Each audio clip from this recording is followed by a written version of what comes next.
Welcome. Take It Up with Jessica Lee. I'm here with Paul Hunter, who is the partner sales leader at HPE. Hi, Paul. Hi, Jessica. I'm excited to have you here to talk about... It's great to be here. Well, there's a lot of changes going on in the IT world, and you've been doing this for many years, been at HPE for 14 years as the leader. So please tell us, what are some of the trends that you're seeing in the marketplace, and how is HPE addressing that? Great. Well, it's nice to be here. So, yeah, as you say, I lead the partner business for HPE. We have about 80,000 partners that we deal with on a regular basis, and we split them up by membership. So we determine them based on how big they are and how much expertise they have. And it's a really changing environment for our partners. We do over 70% of our business goes through our partners in total. And my mission is to grow that. So to continue to grow with our partners, to have a really healthy ecosystem. And one of the things that's changing for our partners is essentially they're looking to sell and partner with the IT function of the customer. And that requires that they are more pertinent to the line of business, that they are able to take what we do, which is provide a broad solution set based on our innovation and our skills and software, and match that to a problem that a customer's got. And so the partners are looking to evolve both in terms of the knowledge they have of their customers, the expertise they have, and also the way in which customers are buying is also changing.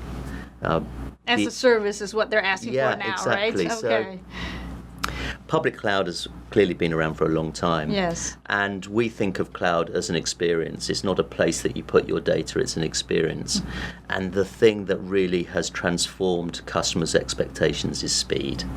They are expecting to get infrastructure and a service and capability the following day. They're not expecting to have to go through a long process of evaluation, piloting, ordering some infrastructure, testing it, evaluating it, and then rolling it out. That process takes 6 months. Customers are either looking to innovate, in which case they want to they want to go to market quickly, right, or they're responding to a disruptor, in which case they also need to respond really quickly, and speed is the new currency. Yes. And so partners are also having to evolve. Customers are looking to pay for what they want and pay for what they use, and when they use it more, they pay for more, and when they use it less, they pay less, and they want it immediately. And so many partners traditionally have had a business that's built on selling a project, deploying that project, installing the project, and then 3 years later they come back and it'll now be the case to modernize it. That's not how customers are buying now. They want a service. They want to buy some infrastructure. They want to buy a service that provides the ability for them to manage their data, and they're looking to pay for it on a monthly basis. Right. And they're looking for it to be available immediately, and they're looking for someone to run it. Yes. And that makes sense because, software you used to buy as a perpetual license software. Yeah. Now you buy per consumption. You do. So the expectation, well, if I can do that with software, why can't I do that with hardware, right? Exactly. And so for many years we've been selling our infrastructure as a service, but we haven't had an offering that has enabled our partners to do that.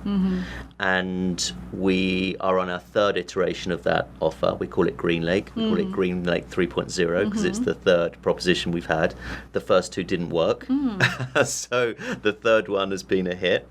And what I'm really proud of is that we designed the proposition with our partners in mind, with working with them. And so rather than coming up with the proposition ourselves, we worked with 10 of our most trusted partners to iterate with them to say, does this fix the areas that you need fixing such that you are prepared to sell this proposition and that it meets the requirements of your customer? And so at the start of 2 years ago, about 5% of our total Green Lake business was coming from our partners. And that compares with 70% of our business that currently runs through our partners. So there clearly was a divergence in what we had and what partners were selling. So we launched Green Lake 3.0 2 years ago. It's been very successful. In part, it's been very successful because we designed it with our partners, for our partners, for their customers. And now we're close to finishing the end of the year, but at the end of Q3, our last publicly reported quarter, over 25% of our Green Lake business was originated for partners. All right. And it's growing treble digits. It's growing over 40% quarter on quarter, and it's really resonating with our partners' customers, most importantly. And yesterday I was at a partner event down in Southern California, and I was fortunate enough to spend some time with one of our partner Green Lake customers, and they were just talking about how it's really enabled them to dedicate more of their time and effort to innovation and less of their time and effort to running the infrastructure that's associated with some of their key applications. And so it really has been offering customers choice, and it's been giving our partners a fabulous opportunity to continue to be relevant in a world that's changing quickly. And how have you changed that is very effective now? Like what were the changes from the second and the third iteration of the program? So there were three things that our partners were unhappy with our prior offer.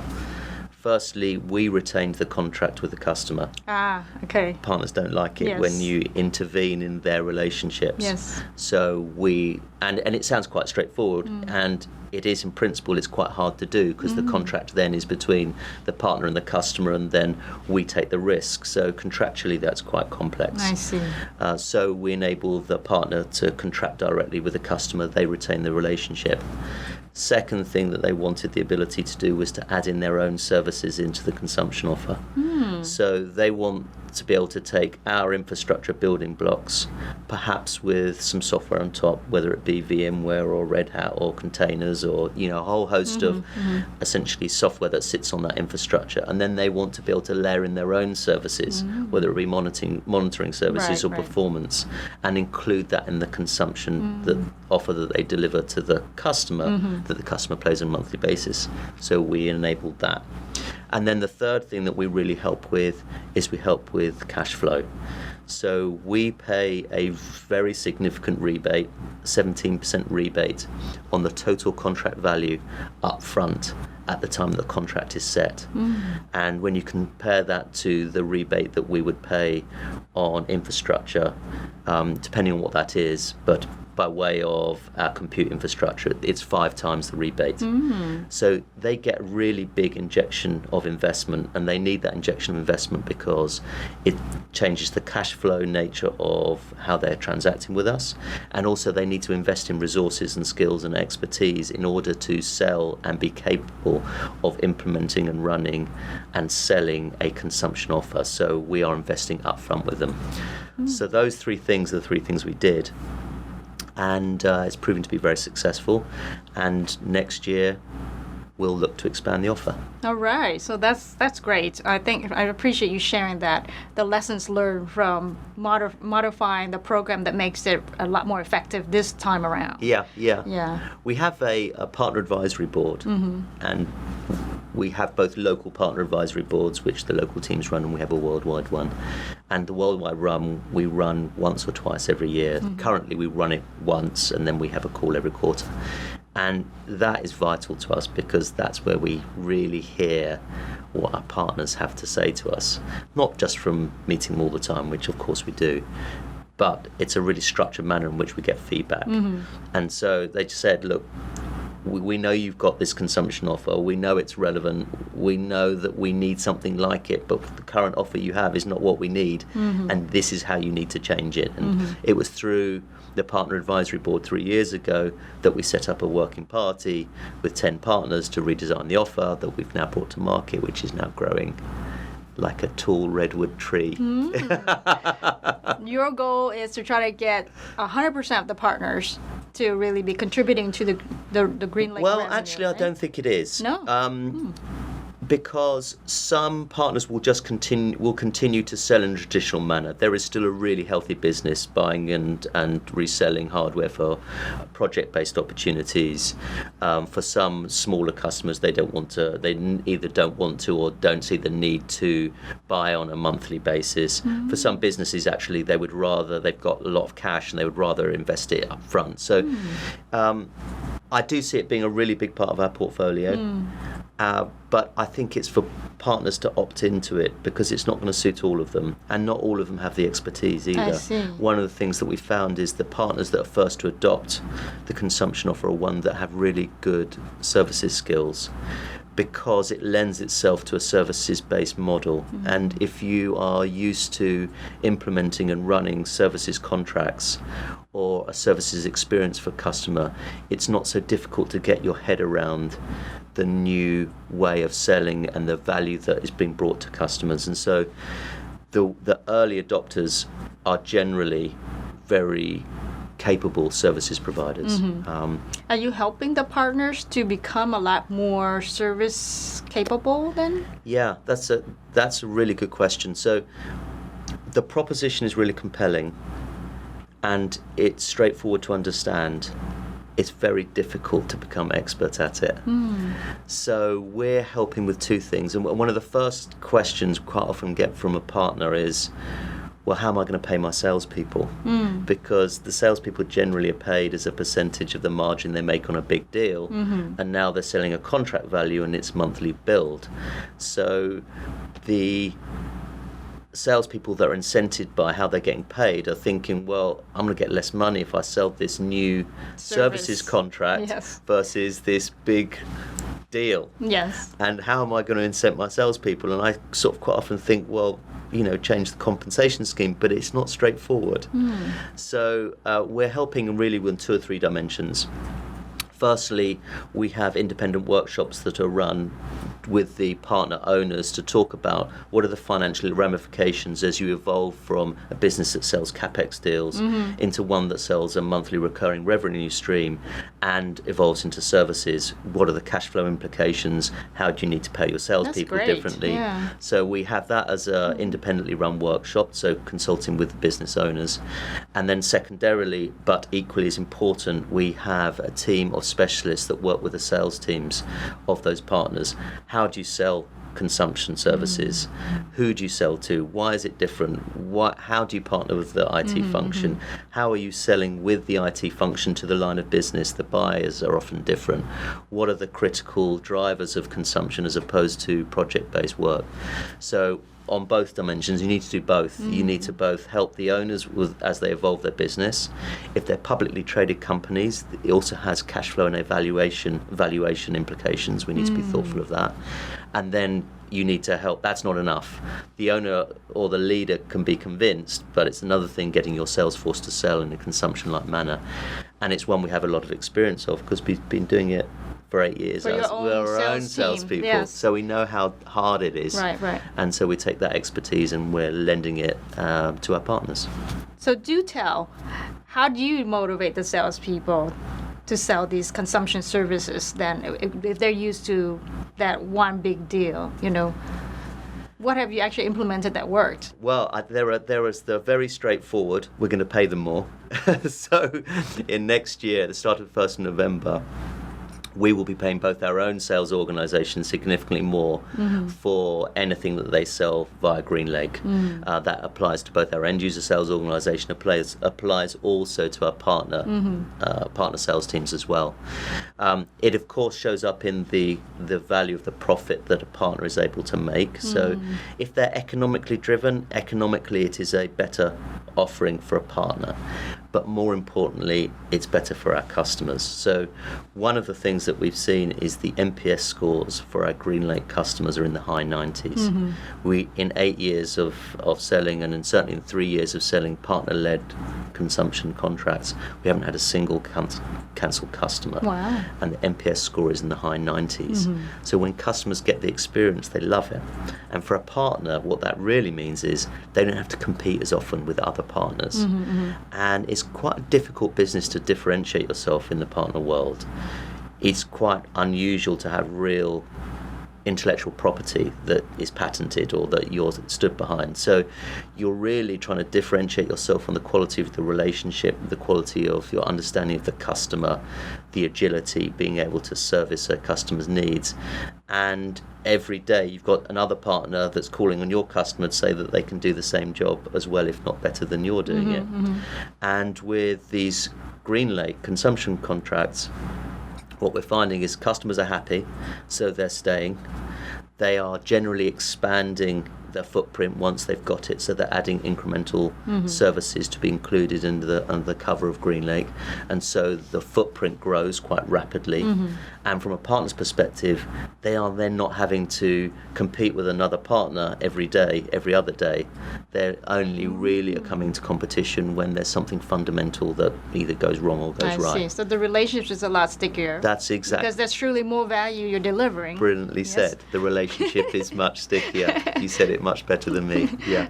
And for the CIO, I mean, they probably love it too, because now they don't have to be bogged down with all the infrastructure headaches. They can just focus on being a lot more business oriented with the line of business leader, and them can collaborate on how do you deliver new services, more revenue streams. Yeah, exactly. So, the cloud experience has really matured over many years now. And I think one of the original premises was it's going to be cheaper, and that's not the premise at all anymore. The premise is speed, but I think also from a CIO's perspective, they're having to evolve quickly. Most CIOs now are business; they really are business leaders of the future. Many of them are going on to do CEO jobs, and so they are increasingly thinking, how do I deliver something to the business that is going to help them grow, save money, consolidate, be faster, something that is fundamental to the valuation of the company they work for. Not, are my systems available and can I log into the invoicing system? That is not the job of a CIO. Yes. And so the job, the old job of making sure the systems worked and that they were available when you wanted to log into them is not valuable at all. And so if someone else is going to do that, that frees up them and their function to be innovators, to really deliver some value to the business that's going to show up in the valuation. And that has been one of the real great benefits of a cloud experience. I've got someone to call if something goes wrong. I know that they're going to be available. I know that they care really about the service that's being delivered to my business. They've got really high levels of service guarantee. That's what we will offer. We're managing this infrastructure for thousands of customers. We've got huge expertise at doing it. We know what world-class looks like, and we're worrying about it so that the IT function is able to think about, how can I help my business deliver something new? And that means that the company can actually grow and expand, but the IT department doesn't have to expand exactly. as much. Yeah, Yes. exactly. Because that's the other thing you don't often see in company statements. I want the cost of my IT function to grow. That is not what you see.